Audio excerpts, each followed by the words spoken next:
Welcome back to the Transform Your Mind, the Transform Your Life radio, podcast, and television show. I'm your host, Life Coach Marina Young, and sitting in the guest chair today is Vanessa Rissetto.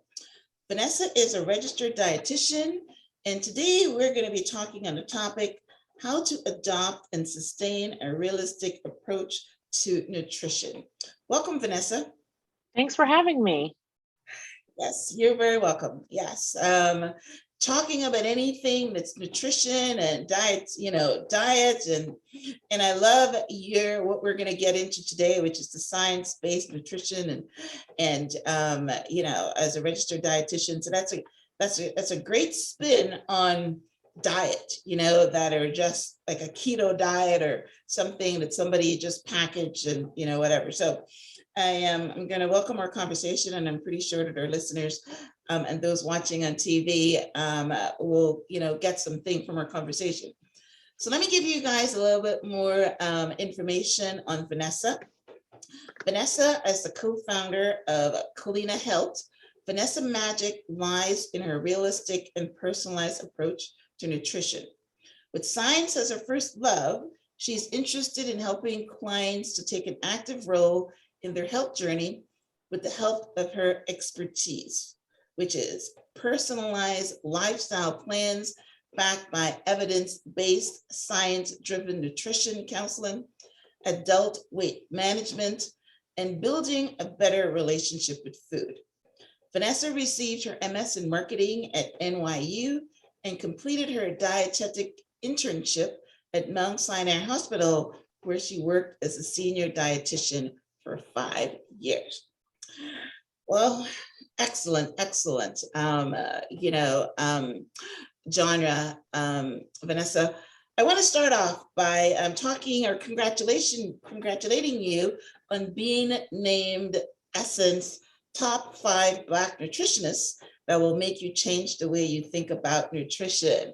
So that was a great intro. So, can you share your journey? You said science was your first love. So can you share your journey into becoming a registered dietitian?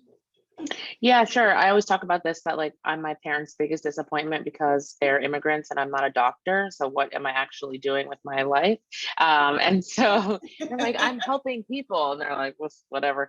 And actually recently my aunt, who lives in Florida, was at the supermarket and she opened the Bon Appetit and she saw me in the magazine. And so she calls my mom and she's like, oh my gosh, I'm in the supermarket and I see Vanessa. And she's like, I know, but she's not a doctor. Isn't that such a shame? The girl's so smart. Well, dietitian, it's close, isn't it? Yeah, that's close.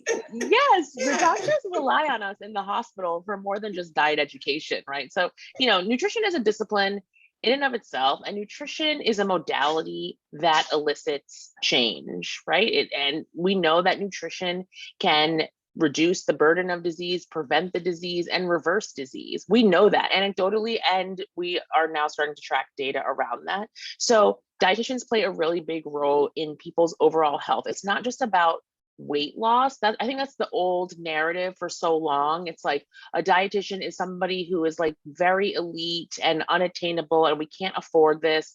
And if you can't afford a dietitian, then you're all relegated to being unhealthy. And that's not the case. And we do much more than just manage someone's weight. If you have elevated lipids, if you have diabetes, if you have kidney disease, if you have cancer, if you are a nursing mother and you want to help increase your milk supply, all of these things a dietitian can help you with that people just don't realize. And also we take insurance. So my platform, my company does take insurance. So 91% of the patients that we have all exercise their insurance benefits. So it's basically this luxury service that you're not even really paying for, right? Yeah. And it's going to help you overall. It's going to help. We know that it's going to help extend your life. That's what a dietitian is there for. The physician will save your life and the dietitian will extend it. That is true. Nutrition is a big thing. I remember reading a book. I think it was Deepak Chopra's book, because I love him, years ago. And I think what he was saying, that everybody should have a nutrition book. Everybody should have something that tells them about nutrition, because other than that, you're just picking up food. And, your specialty or your modality, as you want to call it, is science-based nutrition. So, which is based on your body. A lot of people, when you go to, somebody like yourself, then I'm assuming that you're going to be, working with the, how their body processes things, because one of the things I also learned is that your digestive system is just as unique as your fingerprints. So everybody has a different digestive system. So I'm sure a dietitian is somebody that can help you with that. I went to a dietitian once because my cholesterol was high, and I went to the doctor, and the doctor, put me on to the dietitian that worked with the doctor's office, and we talked about it. It didn't go anywhere because she just told me to eat oats or something. I wasn't terribly impressed with her, but it was just like a one consultation kind of thing, and it was like a free service. So, it was there. But I understand, and I know that Diane, you mentioned cancer, and dietitian plays a big role in that. I'm reading this book right now from one of my last guests that was on the show. He wrote a book called The Cycle of Lives, and it's about 15 people with their cancer journey. And, one of the stories, of course, talked about somebody that changed their diet and nutrition and got their tumor to go down. So I know nutrition plays a big role in cancer and stuff like that. But you didn't tell us how you came, your parents wanted you to be doctors. What made you decide to go into that field? Sure. I actually, graduated from college and went to then went to get a master's from NYU in marketing in like 2004, when the internet basically didn't really exist. So that was interesting. But I was always interested in science. I had studied biology in college, but I just didn't become a doctor for whatever reason.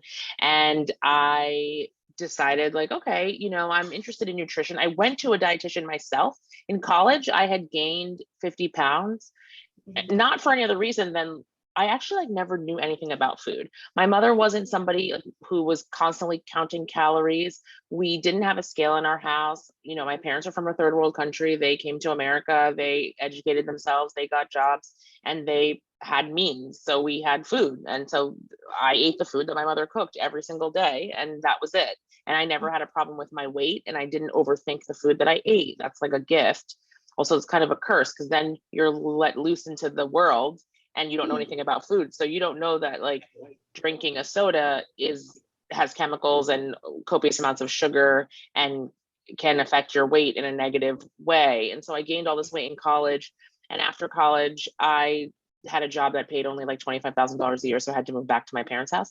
So moving back to my parents' house, right? Looking for it. Because my parents were like, this is not our problem that your friends are moving into apartments. You don't have any money to pay for that apartment, so you need to move home. And I was like, okay. So I saved money. I'm very generous. My parents didn't charge me anything. I saved all my money and moved out maybe 10 months later. But in that time that I was living back at my parents' house, I lost 50 pounds because I just went back to my mom making all my meals, because I also couldn't afford lunch out, right? So I would bring my lunch. All I could afford was I lost weight, and then I would come home at night and eat the food that my mom made. So I just went back to eating, varied meals with protein, protein, vegetable, carbohydrates, and the like, and whatever. And so I lost all this weight, but I didn't really understand how. And so I was curious, and I knew that a dietitian would be the person to tell me. So I went and met with a dietitian. Her name is Carrie Glassman. She's a good friend of mine to this day. And she just explained nutrition to me in a very pragmatic way. This is how food affects your body. Mm-hmm. If this is your goal, this is how you should eat. And so it gave me clarity on what I was doing. And so I went on to lose another 15 pounds, not even because I was trying, but because I started to piece together the way this sort of prescription of how she recommended eating. And it wasn't a restrictive prescription. It was just you need to have a protein, a fat, and a carbohydrate at every single meal. This is what this looks like. These are the reasons why. So I just did what she said. And then that was it. And I thought wow, I could do that for other people. That seems very exciting and interesting. And so that really is really what took me to, you know, taking classes again and going on this journey to become a dietitian. That's awesome. That's awesome. You know, a lot of people become life coaches because they weren't a life coach. You know, they were coached and then they like it. So you went to dietitian, you like what, you know, what she did, and you became a dietitian. But all right, so let's dissect that a little bit. So right, so balanced, you know, a balanced meal is one of the things. So she told you that you should have carbohydrates, fat, and protein at every sitting. And one of the things we're going to talk about, maybe we should bring it in now. You talk about intuitive eating versus prescriptive eating. And you mentioned something there about prescriptive eating. So what I want to understand, even though we're all different and our bodies are all different scientifically, I'm assuming. So when you talk about prescriptive eating, which means that everybody would follow the same pattern, that they have to have carbohydrates, protein, and fat at every sitting, and vegetables, of course, I guess 4 things. Vegetables are a carb, so yeah. Okay, all right, so that's in the carb family. All right, so so tell us about that. What does prescriptive eating look like? Yeah, so I think the narrative these days is like prescriptive. If I tell you how to eat, if I tell you how to put the pieces together, that's going to lead you down a path towards disordered eating. And that's not entirely the truth. Just like intuitive eating isn't entirely the truth. That works for some people and it doesn't work for others. So some people need more guardrails than other people, right? Your first experience with food depends on what? On how you were raised, right?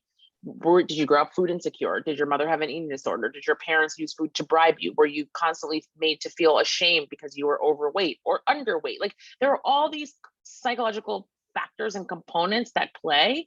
And so we have to understand the patient, and every person is individual. And that's why like we at Culina provide like personalized nutrition, right? Personalized medicine is where people are going. So maybe for you, Myrna, intuitive eating is what works because that is where you will excel and achieve. But maybe what does that mean? What does intuitive eating mean? Okay. Sure. Intuitive eating means it doesn't mean you can go and eat whatever you want whenever you want. That's not the case, even though that's sort of like what people hear because everybody wants to hear what they want to hear. But it's really like honoring your food preferences and eating foods that make you feel good whenever you feel. And, you know, if that means that you're not having protein at every single meal, you're not having protein at every single meal. And that's fine for you. And maybe that is fine for you. But some people, maybe that's not fine for them, right? Maybe some people really do need some guardrails up. So like, for example, if you were a type 2 diabetic, I would counsel you in an entirely different way than somebody who comes to me and says, all I do is think about food every single day and what I'm eating, like every minute of every day, I'm thinking about what I'm eating. Well, that's a disorder. And so we need to deal with that in a very different way. But if you're a type 2 diabetic, it's completely reasonable for me to say, like, Myrna, carbohydrates affect your blood sugar. They raise your blood sugar. They tell your liver, make calories, store fat. When the blood sugar is raised, your pancreas mobilizes insulin. Insulin helps to bring the carbohydrate into the cell. That's a storage hormone. So that's also going to affect your weight. So let's figure out how much carbohydrate you can have at every meal and whether or not you want it at every meal, and how you eat during the day. How does that affect you later on in the day? Some people have no problem not eating carbohydrate at breakfast and lunch and eating it at dinner and not overeating later on. Some people, that's not how it works. They need to eat their carbohydrate earlier in the day. So it just depends on you and what it is. So even though there's a prescription, it's still, the way that I counsel, it's still intuitive to you and your life and your cycle, you know, like what is going on with you, and like, let's make that fit. Okay. So you said that you're an immigrant. Where are you from? Well, my parents are immigrants. I was born in New York City, but my parents are from Haiti. From Haiti. All right. Okay. All right. I was trying to look at you to see if you're, you know, from like Guyana or Jamaica or Trinidad. I was trying to I was trying to peg you. Okay. I'm from Guyana, by the way. So, Okay. right. So, but the Caribbean has a certain, for instance, you talk about your mom cooking for you and you lost 50 pounds without even consciously thinking about it. But the Caribbean, we have a lot of rice and vegetable dishes. And that is actually pretty good for you, right? Yeah. They're not heavy in the meat because we're a third world country and we couldn't afford it. Right. That's right. That's right. I grew up eating a lot of fish, but not a lot of meat and a lot of vegetables, right? So that is basically how I continue eating to this day. My mom, she's type 2 diabetic, but you can't get her not to eat rice because that's how we were raised. You know what I mean? So, and if you're Italian, maybe you can't get away from the potatoes because they eat potatoes. So I understand what you're saying about intuitive eating. Intuitive eating comes, at least that's what I'm understanding it to mean. Intuitive eating is meaning following your preferred diet and maybe tweaking it a little bit because either you're diabetic or you're not, or you want to build muscle like men, you know what I mean? So the protein part is where, my husband would come in, he was saying, I need to eat all this protein. I don't want all this carbs because, he is concentrating on muscle building and things like that. So I understand, what you're talking about. So prescriptive eating, if we were to understand that correctly, prescriptive eating is what you would counsel someone to do. You would tell that, I'm asking a question. So someone would come in to see you and you will tell them when to eat their carbs, how much to eat their carbs, but protein. Is that what you're calling prescriptive? Yeah. And I think that it's that goes so far on one side, and maybe, and just like intuitive eating on its own goes so far on another side, and there's truth in the middle, right? Like you could, there's a line here, and we can go over the line back and forth based on the person's goals and their needs and their wants. Okay. I didn't understand that. So like whatever your goal is, maybe your goal is that you just want a better relationship with food. So, okay, that's different than you have type 2 diabetes and we need to control your blood sugar. So I'd probably lean more prescriptive if I need to control your blood sugar. Okay, I'm getting it. Okay, all right. And then intuitive is just following your a Mediterranean diet if you're from a Mediterranean, or Caribbean diet if you're from the Caribbean. Is that what you're calling it? We're just trying to get the labels right. Yes, like intuitive eating is just honoring your body and how you feel during the day. And so if you feel like you want to eat something, then you can, right? Like, and then eventually, because you're taking the charge away from everything, you don't feel like nothing is off limits, right? But also the way that I counsel people, nothing is off limits. Like we can eat whatever we want. We just have to understand how the food is affecting our body, and is that in line with our goals? Yeah, right. I heard that too, that when you restrict something, which is why people are, if you say you can't eat this is what you want to eat. And then of course your body craves it. And then all this different stuff that works with your brain.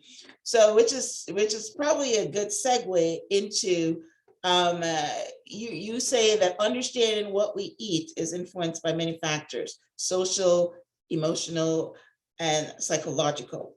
So talk to me about, how those modalities fit into someone that you would counsel. I don't know, like give me a hypothetical client or something, right? Yeah. So like, first of all, it's like somebody's stage of change, right? Like, are you actually ready to be here? People go between like contemplative and action. They vacillate between the two often. And so it's our job as the provider to recognize that and really help meet people where they are. Because if they think that they're in action, but really they're in contemplative or pre-contemplative, it's our job to help them understand where they are. And like, maybe that you're actually just not ready for this right now. And that's okay. You're not failing. You're just not there yet. So let's step back, because we don't want you to feel negatively about this experience or that you're not able to achieve your goal. You're just not ready, and that's okay, right? So those are like those psychological components, right? And psychological and behavior, they go hand in hand, and that's like a big piece of this, right? We need to really understand our patients, how they behave, why they behave in the way that they do, and how we can support them so that they can achieve success. So that's really, and like emotional, right? Like how were you treated? Like it always goes back to like, how are you treated on the everyday? How do you feel around food? Like how were you first introduced to food?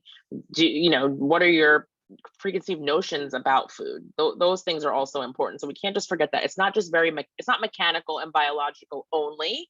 We have to understand that emotional and psychological piece. Otherwise, we're never going to have any success.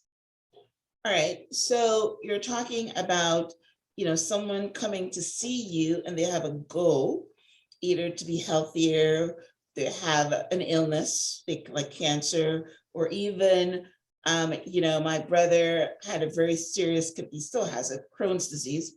So there are certain things that he can't eat. So when that person comes to you, you work with them on their social, I'm assuming that social means that they go out a lot and eat, fast food, or they're drinking or whatever. Emotional, maybe their relationship with their food. You started off our talking about, where you rewarded with food when you were growing up, or if you meant to feel guilty of it or whatever, the emotional. And I guess the psychological is, are you ready? Are you willing to do it? And when you were talking, I remembered someone that I know that is overweight. And his wife is always trying to get him to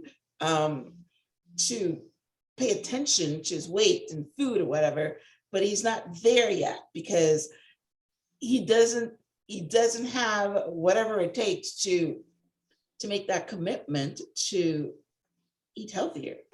So well, can you expand on that? Right. Yeah, I don't know that it's that he doesn't have the commitment to eat healthier, more so as that like he's not ready, and then you have somebody just like barking at you every single day about your weight and what you're eating. It doesn't motivate you. People think that they're motivating you by pointing out the thing that's wrong, but it's not like you don't know. I mean, I'm sure your friend, if people are constantly talking about his weight, then that's a thing for him. And so like emotionally, it must be very heavy for him to be thinking about all the time, like, oh, I have all of these things to do in my day, and I don't have quote unquote control, whatever that means, over my eating or my weight or whatever. And it affects me, but also it affects the people around me so much that they feel like they need to comment. It doesn't really feel like supportive. That feels like very judgmental. Why isn't he motivated to do something about it? I don't know. I don't know. Are you saying that he's, I mean, we're hypothetical. So this happens to a lot of people. I'm just using him because I know him. Sure. But I do know that I see a lot of people that are overweight, and you're thinking, well, why aren't they doing something about it? Don't they know that that's unhealthy, and they're going to get sick at some point in time? Why do you think that people are not ready?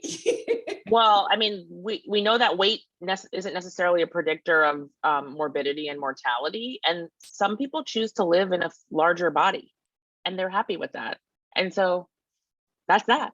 I can't, you know what I mean? When I see somebody walking down the street that is living in a larger body, I don't think anything about them, but like also maybe they're just fine with that. We're so conditioned to think that being thin, it means that you're beautiful, and that's not necessarily the case, right? Like people are, what's beautiful to you might not be beautiful to me. Your doctors tell you that. When you go to the doctor, they tell you you're overweight. They weigh you every single time and they tell you you're overweight. And they say, if you don't lose the weight, you're going to get type 2 diabetes, or you're going to get this, or you're going to get what.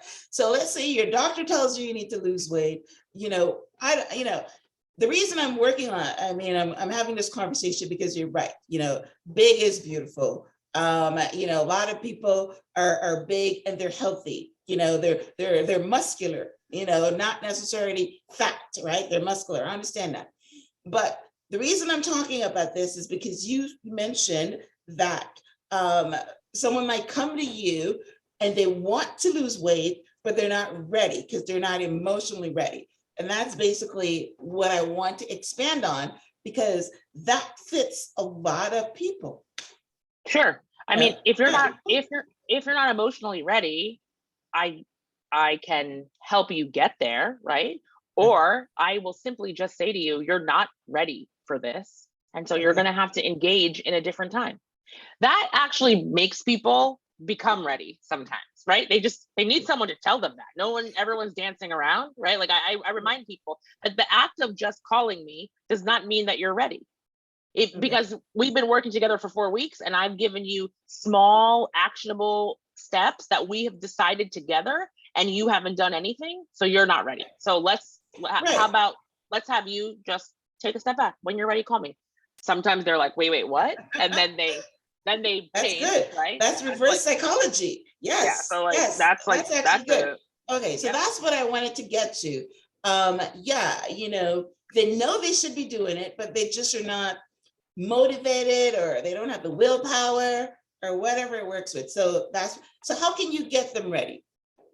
Well, we have to understand everybody is different, right? So some people, it's just that they need constant support. They need constant ideas. They want to feel as though you're taking the control, or they want to feel like they have the control. Everybody, how they react to the outside and the support that they're getting is different. So we recognize that and we notice that. But it's not a one size fits all. And sometimes you just have to say to people, hey, let's not talk about the weight. You came here because your cholesterol is elevated. So we have to do the things to make the cholesterol go down. So I want to change the way that you eat in these ways. You don't eat breakfast, and then at night you overeat cookies. So I'm going to ask you, Myrna, to every single day for breakfast, let's come up with something that you will eat that's really easy and accessible. Let's say it's an English muffin with peanut butter. Okay, great. That's what you're going to eat every single day. And you do that every single day for 3 months, and you only eat 2 cookies at night. I promise you your weight will have gone down and your labs will have gone down too. They will. So the focus wasn't on the weight. Right. It's on the clinical things that we know if we change the way that you're eating, if we change the habits, make the habits a little bit better, you can have success. Okay. All right. That's good. Well, yeah, that's what, I'm working with now, getting my cholesterol down. So I try to eat foods. I Google, what foods, not working with a dietitian. I Google what foods bring down your cholesterol and I eat those foods. You know what I mean? Like I said, my doctor sent me to a dietitian and she told me to try oats, right? It didn't work for me. Oats didn't work for me. Oats make me hungry like an hour later. Yeah, that don't work for me. So she didn't explain it to you like properly and give you like tools. So for example, it's like, hey, oats have fiber and oats are dense. So if you had chia seeds, oats, some berries, made that with almond milk, that would actually keep you full, and that's upping the fiber content, right? Because fiber helps to draw cholesterol away from the body. So if I gave you 2 tablespoons of chia seeds, a quarter cup of oats, and like half a cup of berries, you'd probably be somewhere in the vicinity of 15 grams of fiber, and that's only at breakfast. So then if I added vegetables at lunch and dinner, which I'm assuming you probably already do, and another piece of fruit paired with a fat like nuts or something, you would get to like 30 grams of fiber in the day. Okay.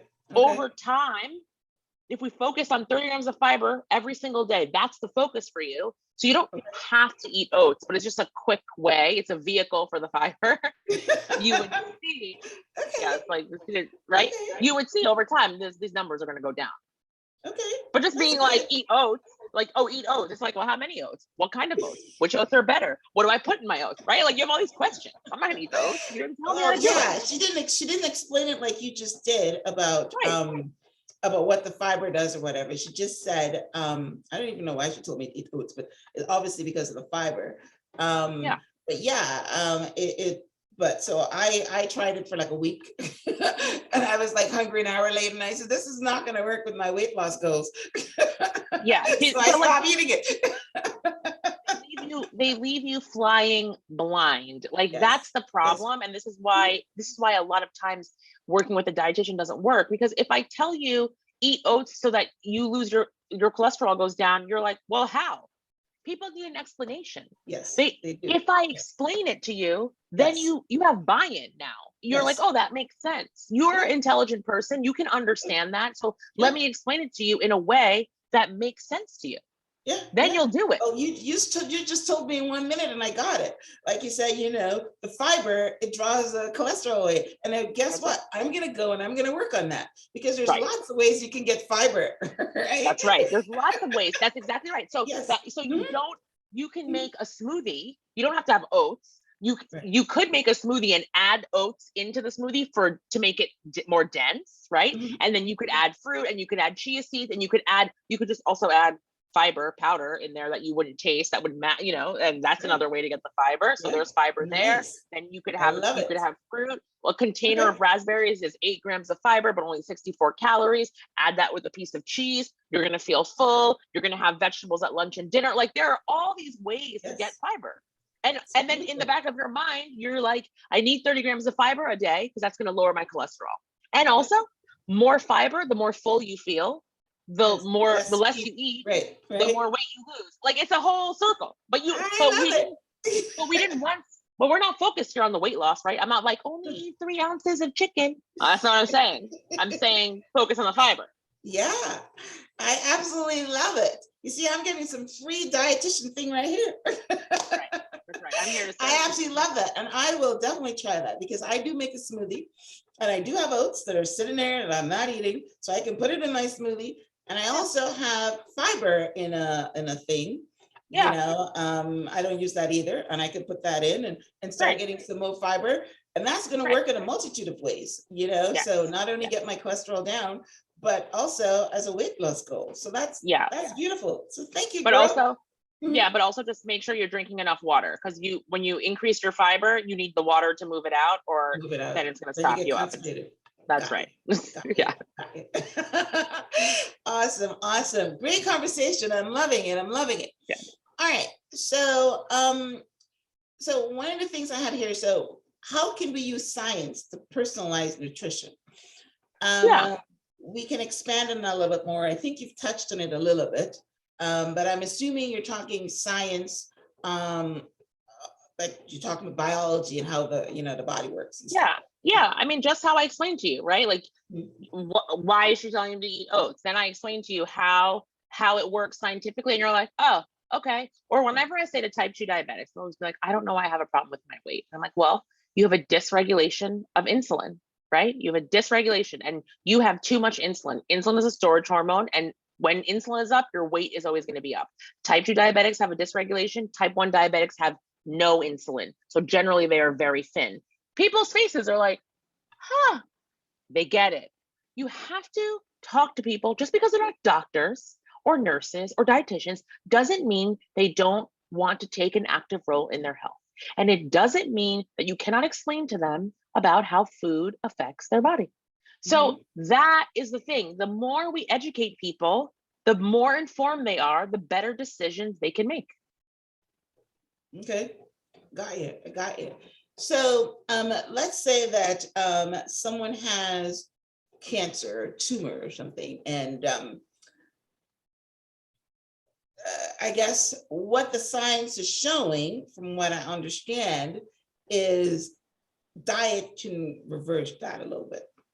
Yeah, So so actually talk there about are that a bit. companies. Yeah, Okay. there are companies right now. I know of one. They're called Fife Therapeutics. They are doing the research that indicates that if we feed certain tumors, so cancer is very specific, right? It's like, when somebody has cancer, we want to support them and make sure that we help them maintain their weight status, because a lot of times when you go through chemo or radiation, there's like taste changes, you have a lot of GI distress, you don't feel like eating. Obviously, if you're losing rapid amounts of weight, it's just like harder for you to really sustain through those treatments. So we want to support that and help patients in that way. There's also this other arm where a lot of research is happening and is required that says, if we provide cancer patients that have certain kinds of tumors with precise food weighed out by the gram, we can shrink tumors. Oh, really? And we know we can do that. And we are doing that. But that's something completely different. And so me, Vanessa Rissetto, as a dietitian, I am not taking that patient. I am sending that patient to the partner that I know that actually sends the food already weighed out by the gram to you. That's beautiful. Okay. Yeah. That's beautiful. Yeah. Do you know if they're concentrating on vegetables or they're concentrating on that protein fat thing, whatever you talked about for every meal? So it's kind of like back to like immunotherapy and personalized, right? So it's, who are you? What is your makeup? What kind of cancer do you have? How much do you weigh? What is your past medical history? And all of that determines. So maybe it's all plants for you, but maybe for me it's plants and meat. Like, so it varies on the patient and what kind of cancer they have. Okay. Awesome. Awesome. Awesome. All right. Well, you sound like you do great service. So tell us about your company. It's called Culina Health. And how can people, because you've given us a great understanding of how a dietitian can help. And you start off by saying that it's covered by insurance. So yeah, like I said, my doctor sent me to one and it was covered under, I guess, my doctor visit. So I think they've incorporated into their practice somehow. But yeah, so tell everybody about your company and what you do to help them and, that kind of thing. Yeah. So Culina Health, we are a precision tele-nutrition platform. Everything is virtual on our HIPAA compliant platform. We take insurance. We have about 18 dietitians on staff. So you can actually just like go on our website, culinahealth.com, and you can book yourself with whoever you feel like you resonate with. There's a lot of extensive bios there. And, our first session with you is quite extensive. It's about an hour. We learn everything about you, your day to day, and we really we know what the barrier is for you with whatever it is that's going on. And then we just give you like one small goal to work on. And over time, we get you to your goal. Like today, I just talked to a patient who came and was like, I'm having surgery and I have to lose 20 pounds. And so we're 4 pounds away and his surgery is in 2 weeks. And he's like, we did it. I was like, I know. And this guy doesn't cook. He works like crazy, but we did it. We figured it out. I met him where he was. And he's a vegetarian. We had to like do all the things, but we are highly skilled and trained, and it's not a one size fits all. It's not cookie cutter. If you don't like eggs, you don't have to eat eggs, and insurance pays. So everybody has at least one session. Most people have 26 to unlimited visits with nutrition. That's beautiful. That's beautiful. Yeah. So you okay. So you give them, like you said, little small steps, and then you come back and then you see if it's working. How do they? So it's virtual. So they weigh themselves and tell you their weight, or how do you monitor? Yeah. People will weigh themselves and tell us their weight if weight loss is their goal. People will provide us with labs when they start, and then we get follow-up labs as time goes on. It just depends on what's going on with them. People who have Crohn's disease, we've helped people get into remission. So we also partner with about 250 physicians. So we are able to talk to your physician and just like get you better care, right? Because if you're only seeing your doctor once every quarter, they don't know what's going on. But we do, because we're seeing you probably every week or every other week. So we send regular communications to your physician so that when you do see them, they're like, oh, this is what you've been doing and this is what the labs show. So it seems like this is working, or maybe it's not working, or we need to tweak it a little bit. And so it can be part of this interdisciplinary team where the patient, ultimately benefits. I love it. I have a client for you. Now, yes. I'm going to send you that same friend that I was telling you about. Now, my brother is the one that has Crohn's disease and lives in Toronto. Is this only for Americans, or are you No, he can come. No, he can come to us. Okay. Yeah. Okay. As long as he has a computer. And we're well versed on, so Crohn's disease was founded at Mount Sinai Hospital. Dr. Crohn, his mentee was a man named James Marion. I worked on James Marion's service. So all of us are very well trained at New York City teaching hospitals and have worked with the sickest of the sick. So this is, in our wheelhouse. We can do it. Okay. Awesome. Awesome. I love it. Okay, so yes, so if you guys want to connect with Vanessa, her website is Culina Health, which is CULINA health.com. I'm going to have a link to her site on the show page, which is blog.myhealth.us. You will also be able to find a transcript of my interview with Vanessa on there if you missed anything and you want to circle back to it. Now, how do people find you on social media, Vanessa? What's your handle? Oh, it's Vanessa Rissetto, VANESSA RISSETTORD. RD. Okay. RD. Okay. All right. So yes. So you guys can connect with her. Do you give like any tidbits on your, where are you on Instagram and Facebook? Yeah, I give tidbits, I give recipes, I give, health hacks, meditation, whatever you got, whatever wellness I'm doing. Beautiful, beautiful, awesome. Well, definitely you need to connect with her and get some listen. Yeah, nutrition is very important. Like I said, I'm in the personal development and life coaching space. And of course, if you're in that space, you have to understand, the body as a whole, mentally, physically. And one of the things, like I said earlier, that I learned is, everybody should understand nutrition. And yes, a lot of people don't understand it. I personally really don't understand how it works myself. But I do know that if you focus more on plant-based and cut out the red meat,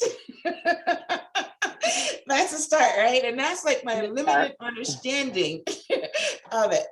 But, if you have a nutrition book and you know about, the protein and the complex carbs and, and all these different things, then it's obviously better for you because knowledge is definitely power. So, So, thank you, Vanessa, for coming on and sharing that this service can be free, right? And it's something that your health insurance company would pay for because they know that preventative is better for them in the long run. And that's just why everybody is going to preventative. They don't want to treat you when you're in the hospital and pay for your visits in the hospital. They want to offer preventatives, and eating nutritious foods is, like you said, it extend lives, right? Yep, exactly. All right.